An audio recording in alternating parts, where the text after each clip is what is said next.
Hello বন্ধুরা, তোমরা সবাই কেমন আছো? আশা করছি তোমরা সবাই ভালো আছো। আমিও ভালো আছি। আমি অপু, আমার চ্যানেলে স্বাগত। চলো এবারে বাড়ি ফেরার পালা। অনেক দিন এখানে কাটালাম, 5-6-7 দিন হয়ে গেল। দার্জিলিং থেকে বেরিয়ে এবার কাশিয়াঙে যাব, ওখান থেকে শিলিগুড়ি যাব। কাশিয়াঙে চলে এলাম। দেখো এখানটায় কেমন ভুতুড়ের মতো, এখানে এটা বলে যে ভূত আছে। আজকে আমার শরীরটাও ভালো নেই, আর এদিকে টাইমও নেই, কেন শিলিগুড়িতে ট্রেন রয়েছে, পৌঁছতে পৌঁছতে দেরি হয়ে যাবে। ওই জন্য ওই স্কুলের কাছে আর গেলাম না। আমার মেয়েগুলো দেখো, দুটো মেয়ে কেমন ভূত দেখবো করে আনন্দেতে উপরে উঠতে লাগছে। ওখান থেকে বেরিয়ে এসে এখানকে এলাম। এখানে অনেক চা বাগান আছে, অনেক মেয়েরা এখানে চা তুলছে। ওদিকে জিজ্ঞেস করলাম, বলছে হ্যাঁ আমরা এখানে চা তুলতে আসি, যাদের চা বাগান তারা ওদিকে পয়সা দিয়ে চা তোলায়। আর আমি এখানে বসেছিলাম, কেননা আমার শরীরটা ভালো ছিল না, একদমই ভালো লাগছিল না। ওখানে কিছুক্ষণ থেকে আমরা বেরিয়ে চলে এলাম, শিলিগুড়ির দিকে রওনা দিলাম। যত গাড়িটা যাচ্ছে তত আমরা নিচের দিকে নামছি। যাই হোক, অবশেষে আমরা শিলিগুড়িতে পৌঁছালাম।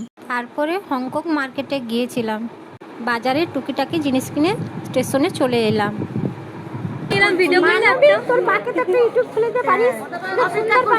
কিছু বলতে চান আপনি? মিস মানবে পিছিয়ে রাখে, পিছিয়ে থাকে।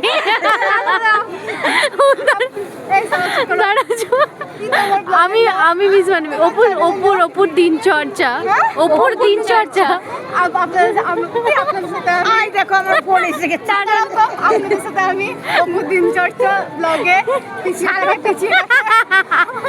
আমি মিস মানবে। হ্যাঁ, তো আজকে আমরা পিছিয়ে আছি, এই জন্য এই হাল আমাদের। তো আমাদের সাথে আমার সাথে খবরদার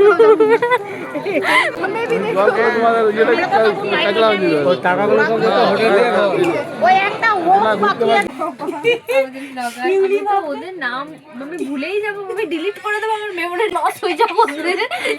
ছিল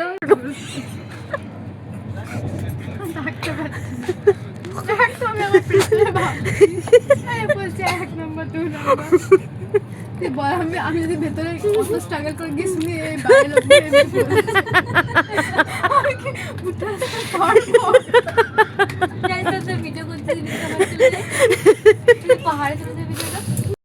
আর ট্রেনটা ফাঁকা ছিল, আর আমার মেয়েরা সব করছে দেখো কেমন হাসাহাসি, চিৎকার চেঁচামেচি করছে, আর ওদের দিকে সবাই দেখছে। আজকের মতন এইটুকুই, শুভরাত্রি।